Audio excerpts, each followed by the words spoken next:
Thank you so much, Sarah. I'm going to go ahead and share screen in just a minute, but before I do that, I'll just introduce myself and Lynn will introduce herself.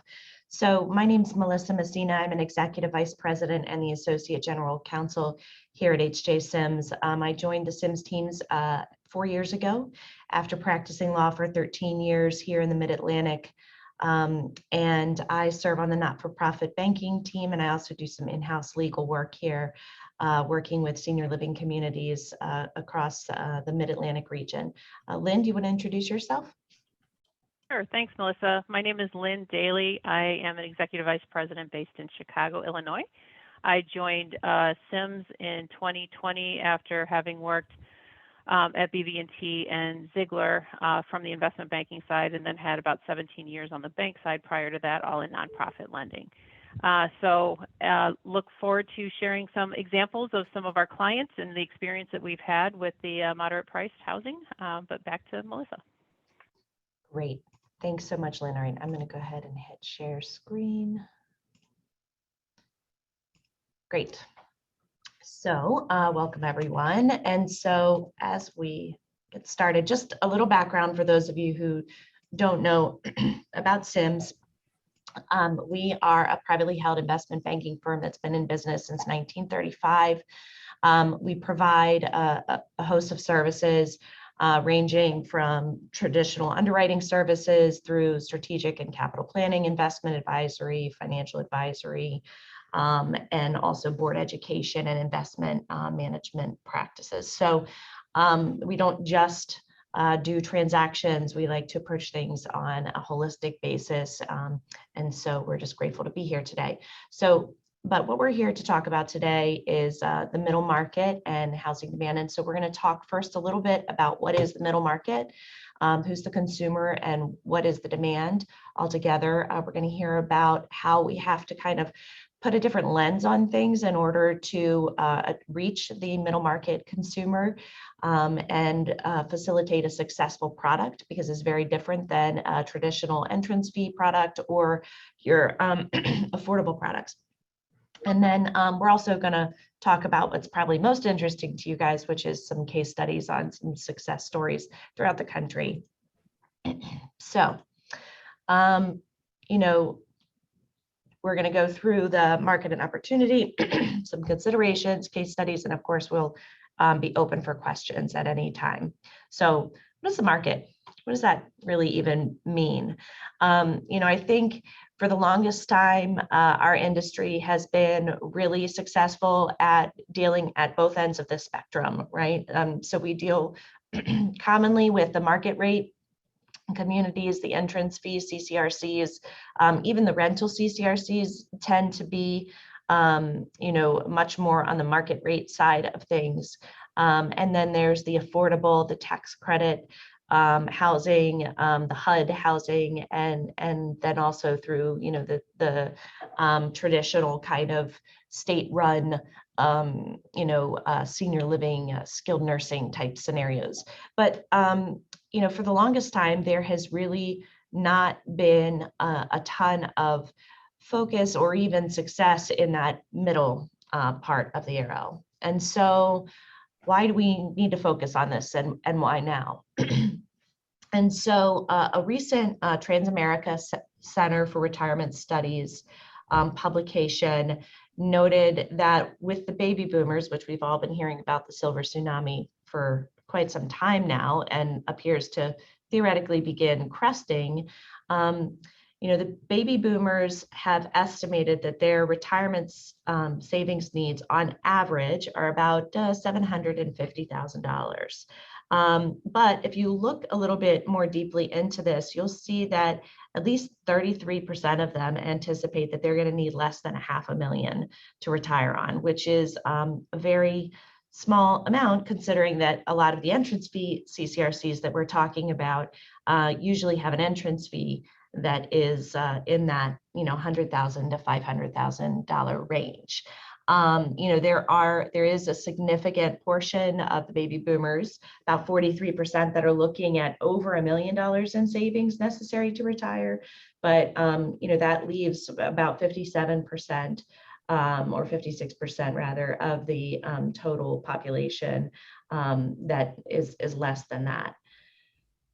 Looking a little bit more closely, their average retirement portfolio has $202,000 in it. And 1/3 of them expect that Social Security will be their primary source of retirement income. So these numbers were kind of really startling to think about, especially when you look at the breakdown here and see that about 60% of them have, or sorry, rather 55% have fewer than $250,000 in retirement savings. And then if you look a little bit into their sources of income, this large blue is Social Security. The other 31% are your traditional retirement sources of income. Some have some other savings and investments. 7% expect that their income is going to come from working, and then there's some additional pension and home equity. Interestingly enough, only 1% indicated that their home equity was a source of income, which I thought was pretty telling. And then some additional data that was found in this report is that only 21% are confident that they'll be able to fully retire with a comfortable lifestyle, and that 72% of them are expecting to work past age 65 or don't plan to retire whatsoever. And then also that $10,000 is the amount of emergency savings that they have as a median in order to cover financial setbacks. So all of these things kind of speak a little bit more towards, the center of that spectrum, as well as, even into the affordable section of that spectrum we talked about at the beginning. And then some additional data that we had is that, 40% of the 65 and over population would fall below poverty level without SSI. This was a different source of data, but I think it definitely collaborates well with the data from Transamerica.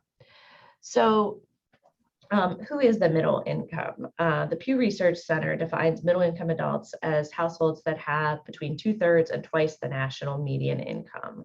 And so you'll see that number has steadily grown, since 1971, which can also explain why we need to look more now at that population than perhaps we had when we were originally planning life plan communities.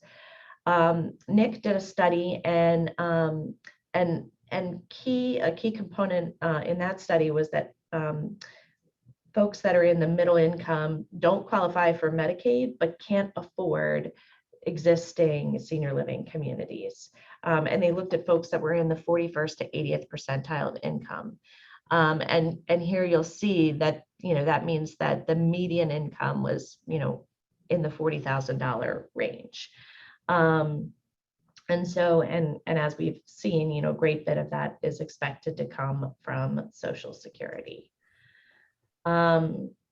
So, furthermore, about 15% of households that are 85 and over have income between 35 and 55,000, and that the highest growth of the 85 and over cohort is projected to occur between 2030 and 2040. So this is, at that point in time, we'll see the true sandwich effect for those of us who are in the middle of the sandwich.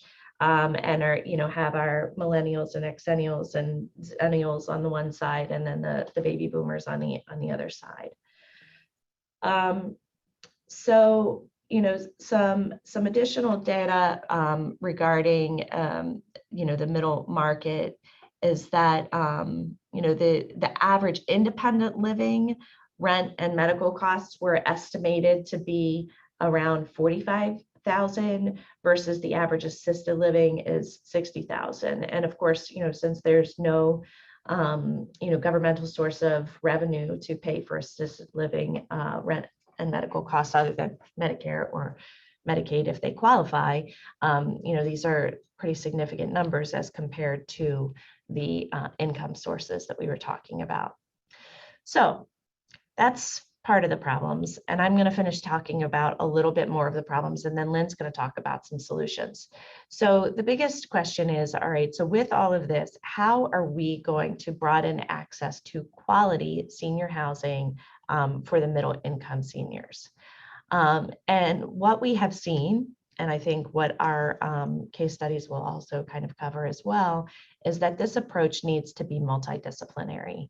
It can't just be driven by the operators, and it really can't just be driven by the cost of capital. It really needs to be a multidisciplinary approach between architects, contractors and builders, developers, lenders, operators. I mean, just the whole gamut. Everybody kind of needs to get together and work on solving these solutions. And I think we've seen a host of ideas come at us in industry presentations and discussions of late. So some of the things that we have to consider is the approach that's different than how you would approach an entrance fee CCRC, either development or redevelopment. And so some of the things that you can take into account when looking at developing a middle market project are there ways that you can access economies of scale, whether that's by using a system approach, and so therefore some of the operations you can kind of work together in a back office way so that your costs of operating the individual communities is much smaller. What's the right target mix of units? I've heard 120 recently from a lot of the architects and the builders saying, like, we need at least 120 units at any potential new development before we can really kind of think about covering what we're expecting. Land availability and zoning is a really big deal. And we have actually found, and in some of our case studies, we'll talk about how the existing source of land and having zoning available has really been able in some circumstances to drive down the cost of development, which permits them to provide quality living at a lower price. What's the depth of the market?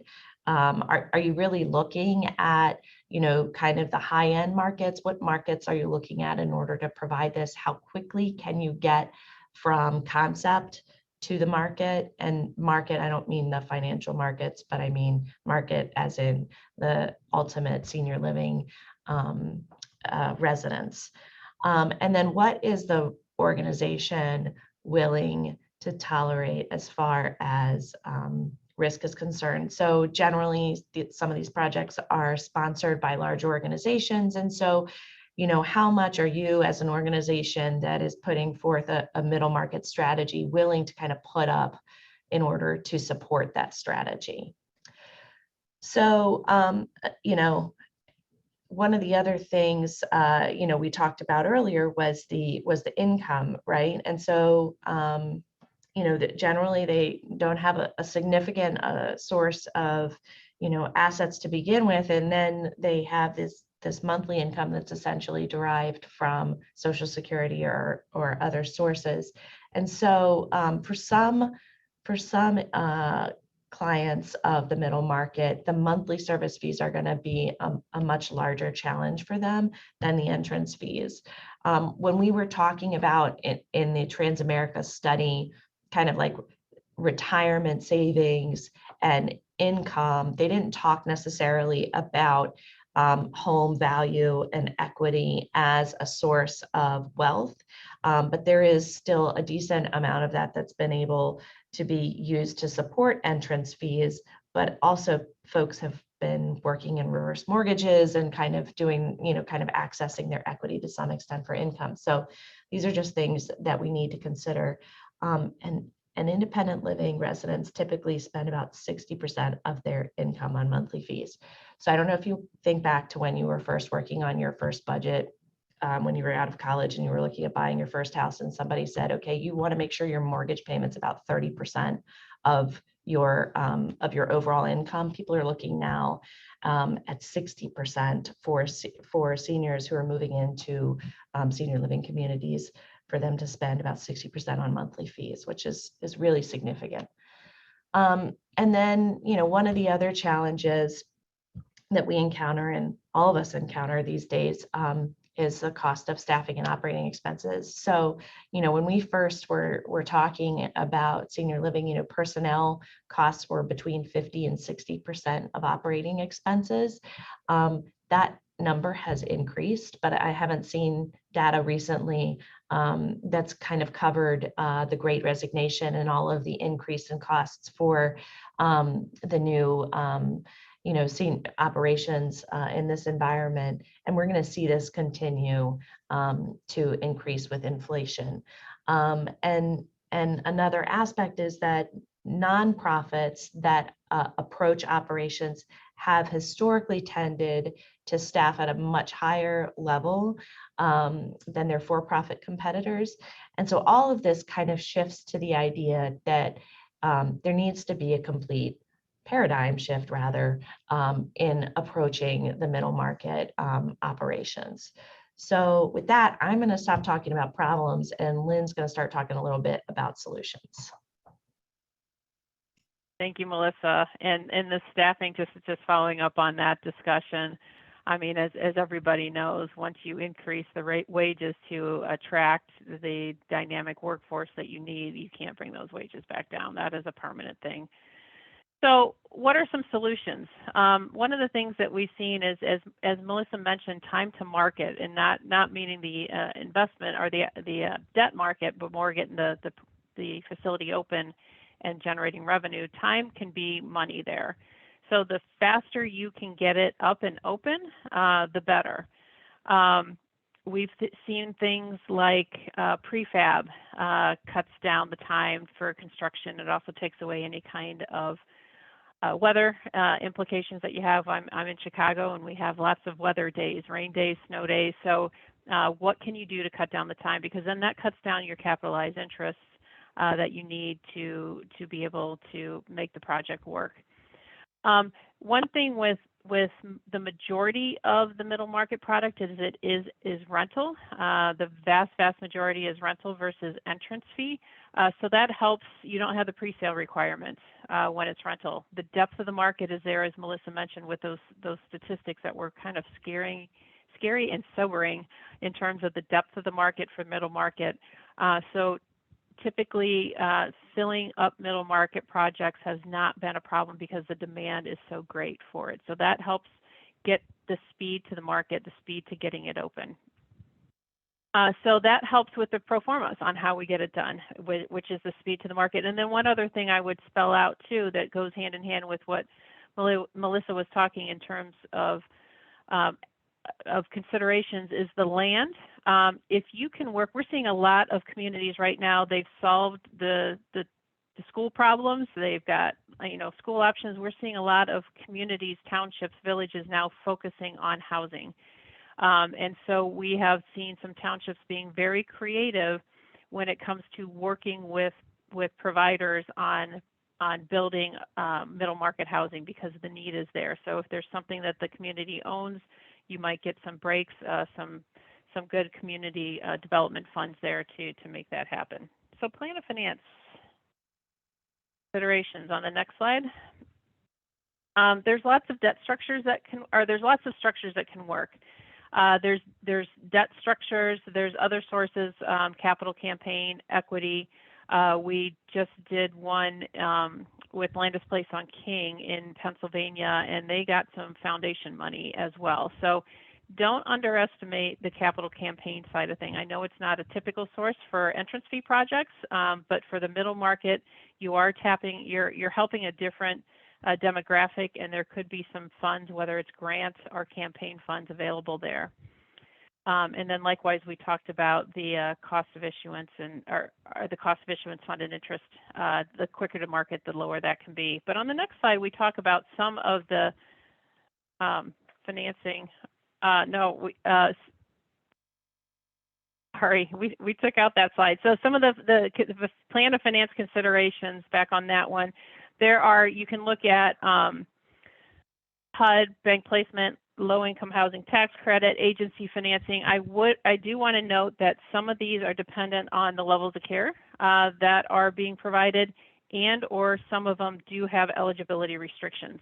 Whether it's eligibility, for example, USDA has eligibility in terms of the size of the community that you're in, tax credits, and some of the HUD do have some income restrictions there too. So lots of options. What we recommend is that you work with a company like Sims that has access to all of those options, because if you just go to a bank, they're going to show you the bank options. If you just go to a HUD lender, they're just going to show you the HUD lender.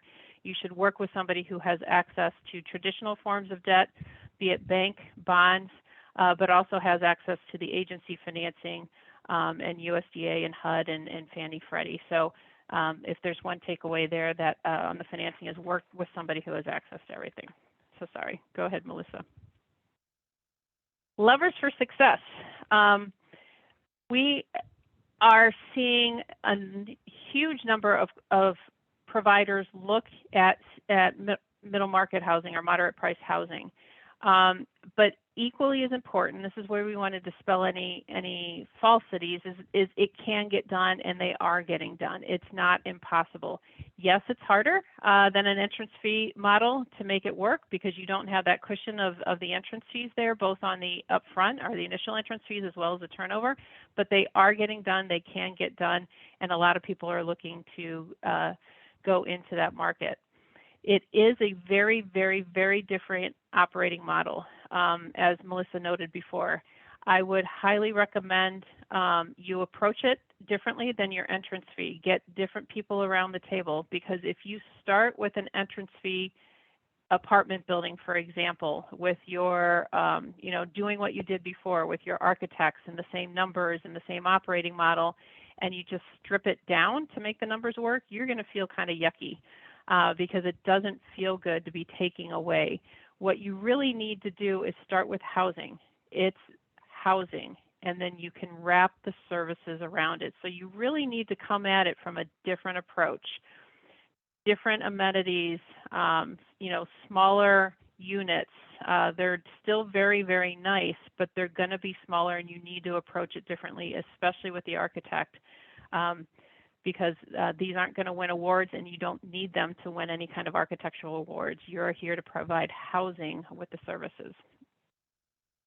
As Melissa kind of alluded to, some of the campuses can be on-site or they can be satellite campuses. So we've seen some providers like having the mix on their existing campus, so that when a prospective resident walks in the door, you have an answer for them on campus regardless of their ability. You've got an entrance fee, you've got a middle market, and you've got a HUD right on campus for them to be able to qualify for. Others have done more of the hub and spoke, and we'll get to that in a little bit when we talk about Pres Homes, a hub and spoke model where you have your entrance fee community with all the services and amenities and levels of care. The moderate price or the middle market is a separate community a little further away, but still, as Melissa mentioned, economies of scale, so that you can make use of a lot of the services that are on the main campus, whether it's laundry or dietary or landscaping, activities, buses, that type of thing are easily shared when it's a satellite. We've seen most middle market be predominantly IL. Some have added assisted living, and the benefit for adding assisted living is you're able to spread the cost of common space, but especially a kitchen. But that's also a reason why a lot of people don't put assisted living in moderate price housing, is because then you do need to have the kitchen in there. So we've seen a mixture of both, but predominantly IL.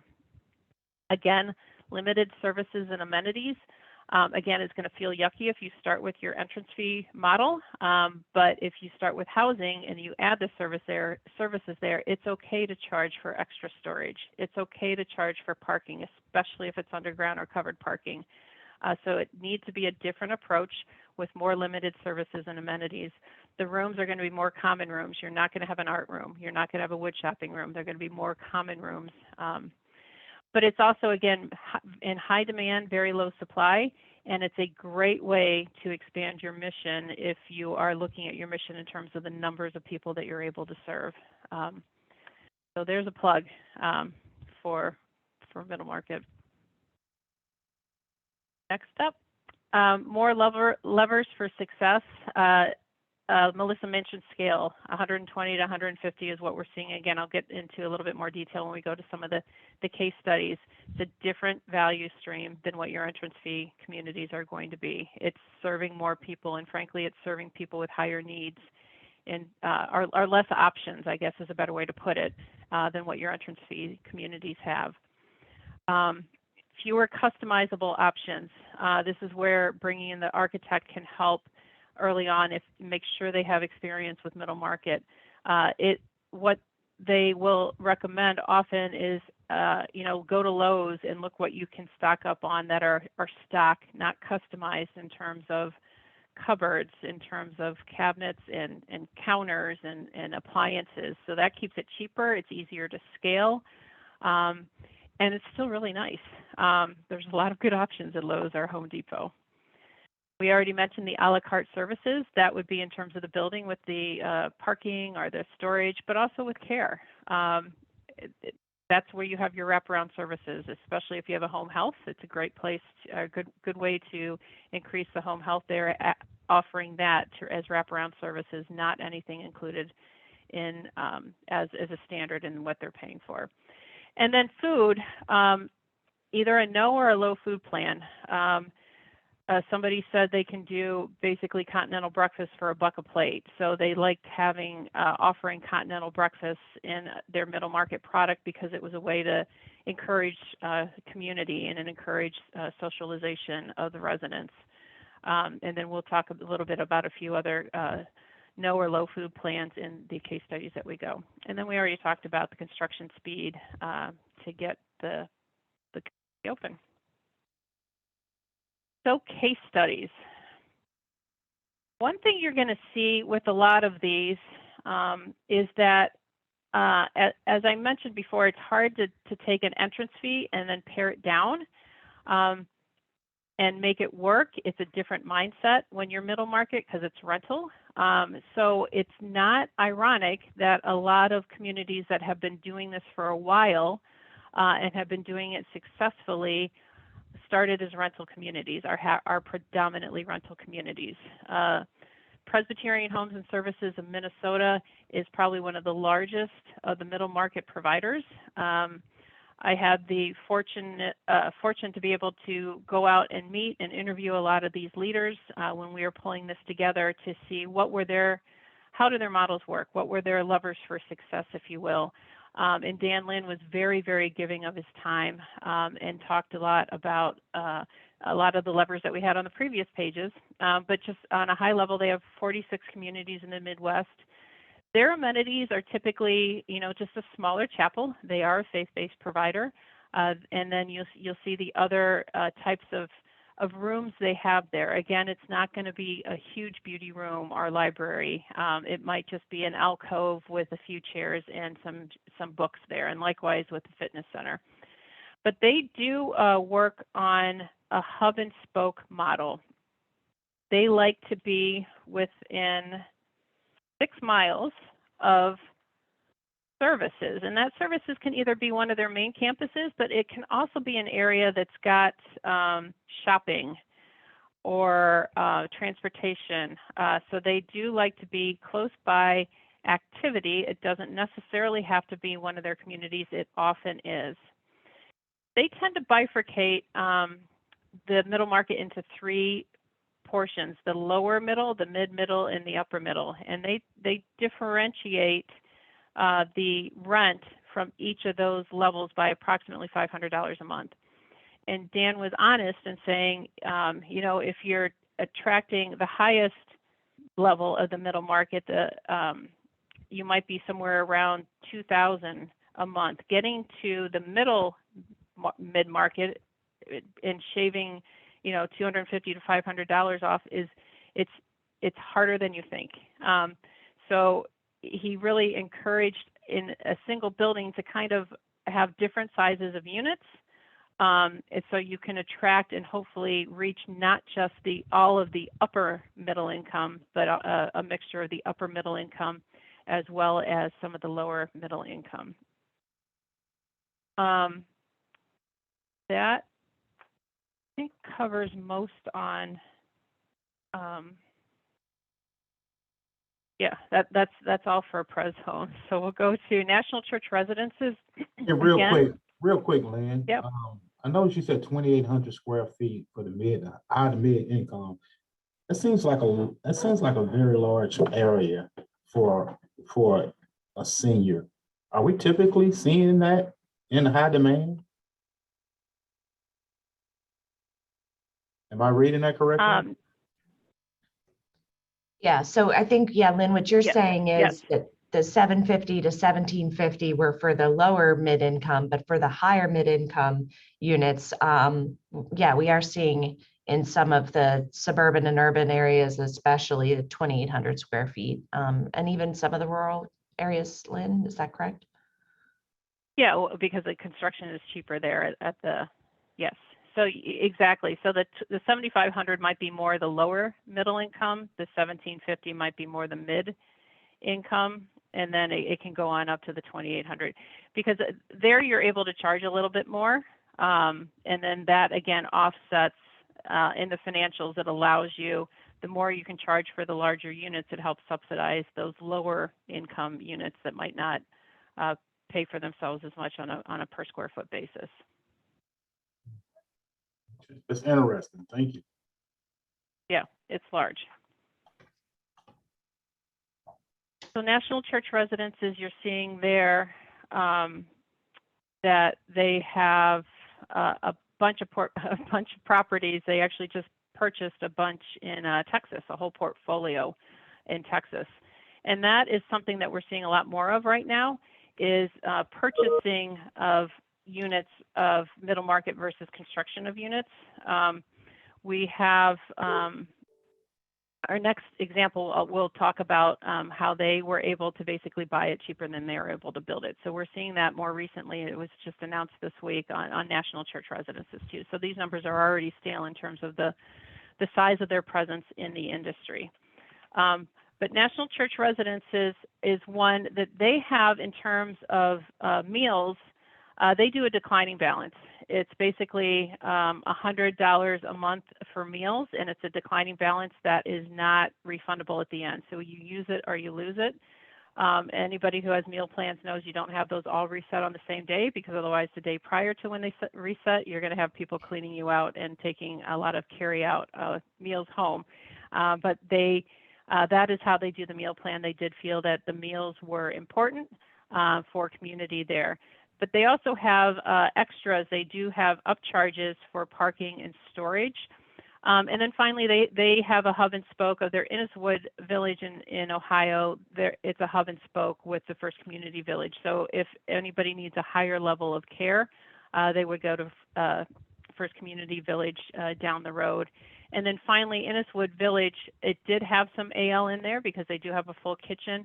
The IL filled up immediately. The AL struggled a little bit, so they have since turned some of their AL into IL, because the IL seriously filled up within weeks of opening. It was a huge success, recognizing the need in the area, and frankly, they've got a good reputation and brand recognition there as well. So it's a good hub and spoke model. And you'll see their largest units are only 1,500, so a little bit more. I would say that's more normal, if you will, Eric, but it's still on the larger side, and then not too much of a difference on the size of their smaller unit at 650. The next example is United Church Homes. We've actually done 3 middle market facilities with them in the past 12 months. 2 of them are purchased that they bought from a for-profit who is exiting, and again, you can't build it for what you're buying it for. And then this third one is one that was under construction from a for-profit in Polaris. It's right on the outskirts of Columbus. It had not yet been placed into service, so we were very, very fortunate that when it was placed into service, it was under the United Church Homes umbrella at that point, and we were able to purchase it with tax-exempt money, because typically you can't use tax-exempt funds to purchase independent living. But it's a prime example of you can't build it for what you're buying it for right now. But also what they're doing is the housing with the services model. United Church Homes and National Church Residences are really, really good at wrapping the services around the housing. They've got a whole concierge set up, special training, special hiring. So it's a really impressive model on how you can just provide housing and then do the wraparound services around it. And that really keeps your FTEs low compared to what you might see in an entrance fee community. Next up, Melissa, you want to go friends? Great, thanks. And, we thought we would feature a Maryland community in here as well. So we worked with Friends House Retirement Community back in 2018 when they were planning their expansion. They're a single site community that's located in Sandy Spring, Maryland, in Montgomery County, which is historically known for its, very high median income. They have operated a HUD 202 building on their property, as well as a number of apartments and cottages, assisted living and skilled nursing.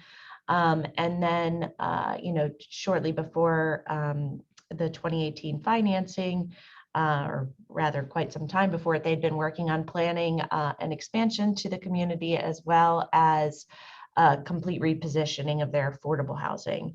So they essentially demolished the HUD 202 building. They moved the individuals who were living in there into their existing IL apartments in the independent living CCRC community. And then they formed a joint venture with Homes for America for them to build and operate a tax credit building on the campus. And at the same time, they also underwent an expansion of their independent living offerings.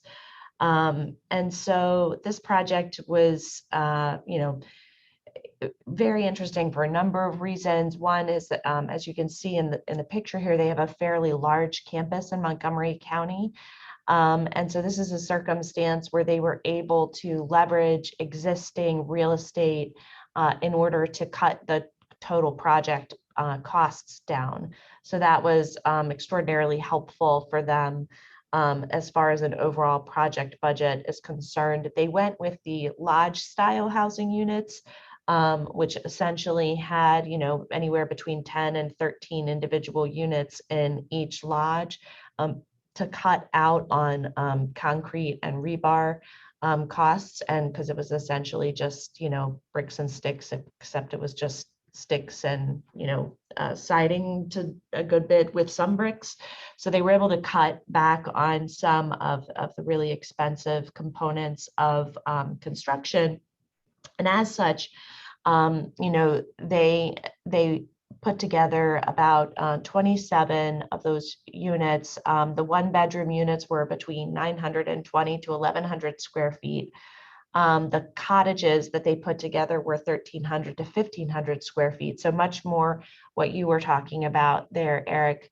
And then their entrance fees ranged in the one bedrooms from 158 to 191,000. That was for a declining balance refund. If you went for the full 90% refund, it was more along the lines of what you would see in Montgomery County in the 300 to 363,000 range, but still so much less than Ingleside King Farm, which is just down the road, and some of their other competitors. And then they're looking at, one bedroom apartment monthly fees in the 2,700, 2,800 range. Now this was, fees back in connection with the original financing. And of course, they've increased since then. One of the things that they also did at the time, which I thought was really smart on their part, is they went ahead and developed a number of additional pad sites for lodge units.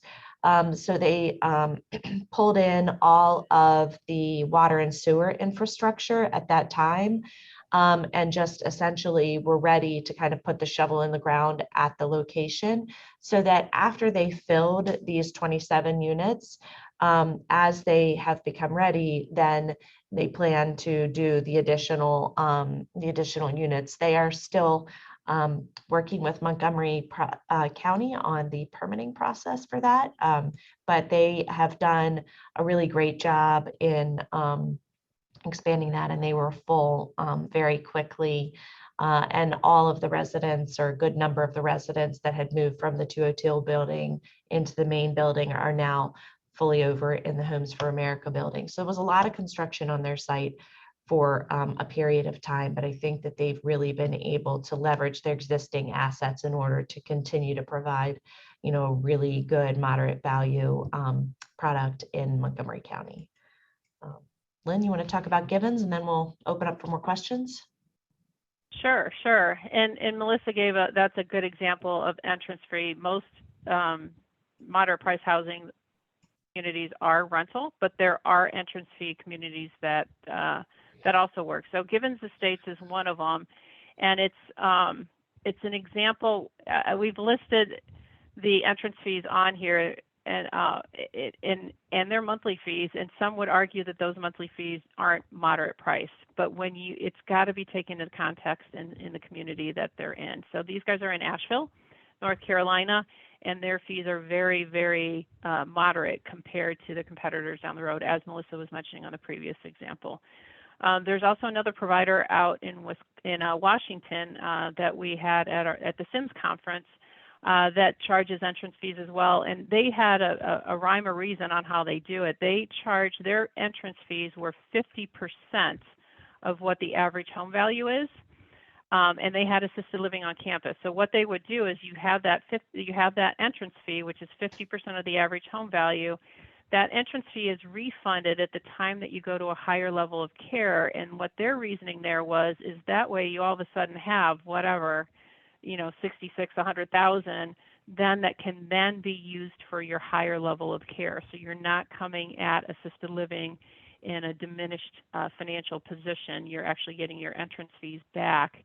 I think they do 90% refundable there to help you at the higher levels of care. So that's why we wanted to throw this one in here, is just to really dig a little bit deeper into the entrance fee piece and how that can be done in a moderate price housing environment. This one does have a lot of amenities, but it's also super close to their other community. So they have created a couple communities in a near area, part of it through acquisition and part of it through ground up building. But you'll see a lot of their amenities there, which are pretty cool. So with that, I guess takeaways that I would love for you to have is you need to come at it from a very different point of view. You cannot think of it as being an independent living unit or building that you have on your campus and just pare it down. It needs to be very different. The team you put around you to help build it needs to be different. It all needs to be very, very intentional on what you're doing, both in terms of the project, but also the financing, as well as the numbers and the operations there. So everything gets shaken up a little bit. But the other takeaway, other two takeaways, one is that the market is deep. There's a huge, huge demand, and it's a great way for you to be able to expand your mission and expand the number of seniors that you serve, and again, arguably to a population that have fewer options than the entrance fee population. Those are my, I'll get off my soapbox. If anybody's got any questions, we've got about 13 minutes here.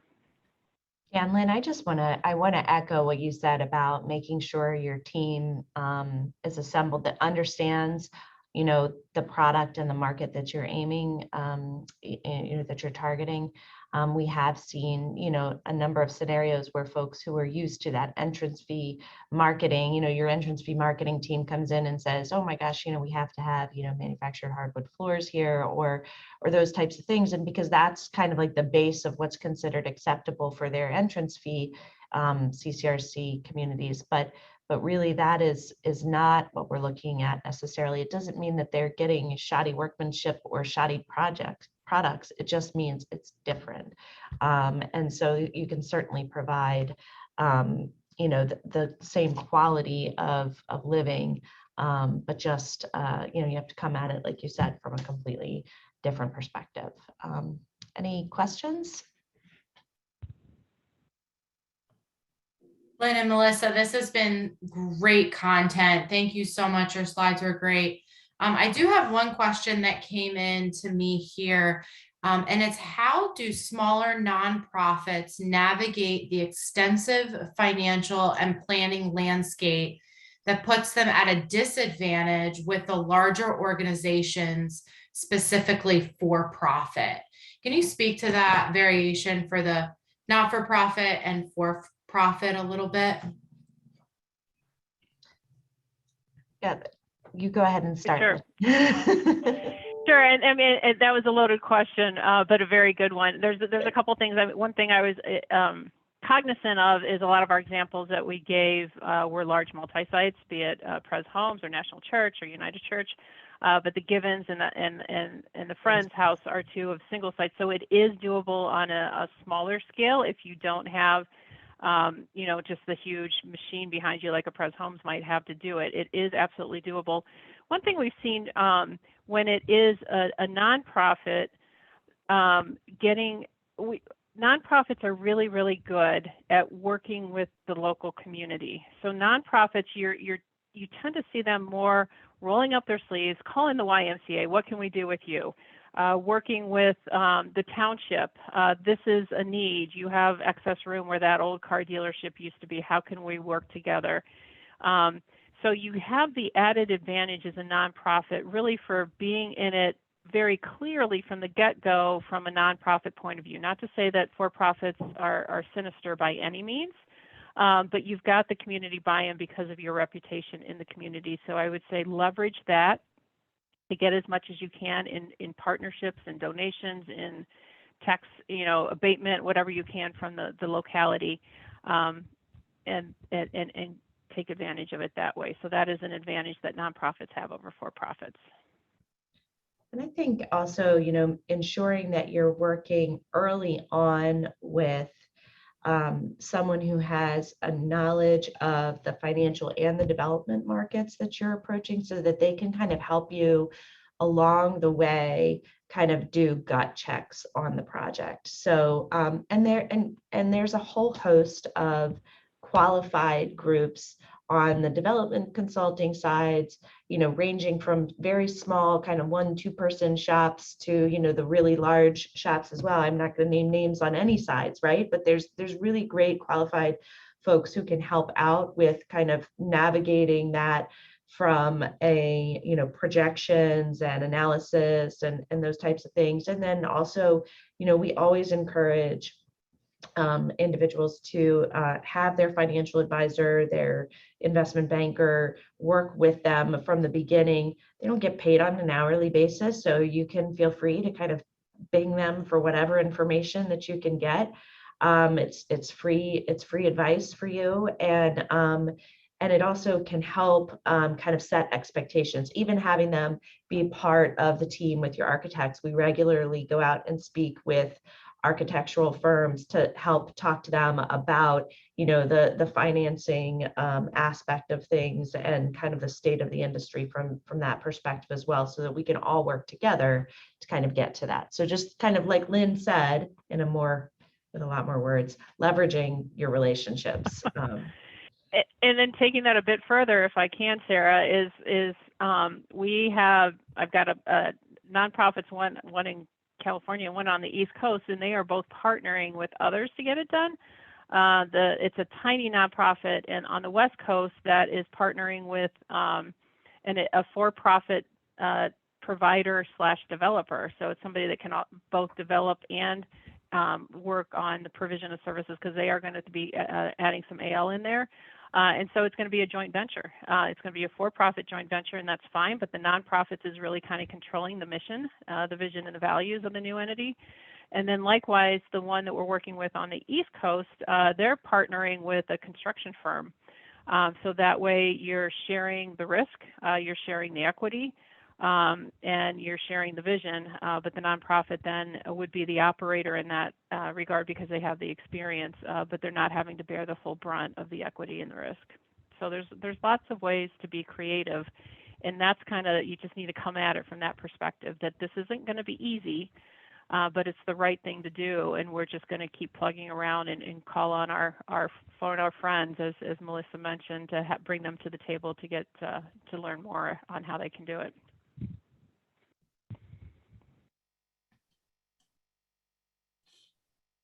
Any additional questions?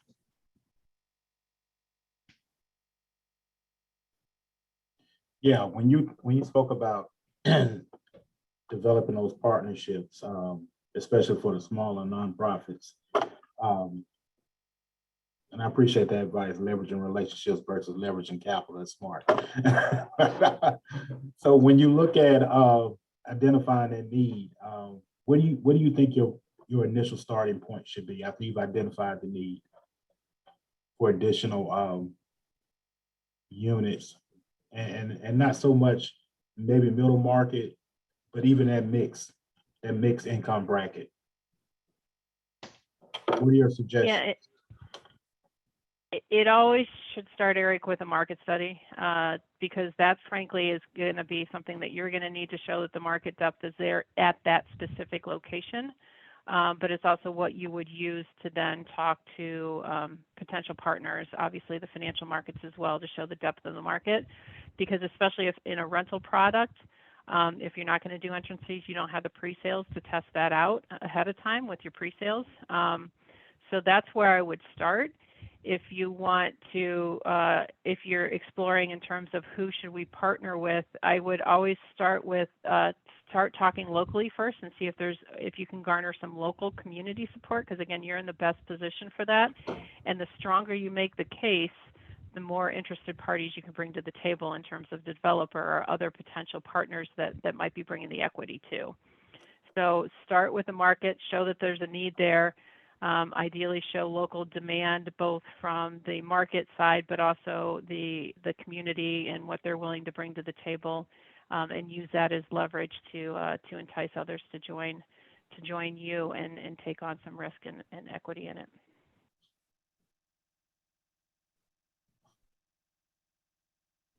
Thank you. Great. Great questions, Eric. Thank you so much for asking. Is there any other questions? There are no questions in the chat, but if somebody would like to unmute, feel free to do so.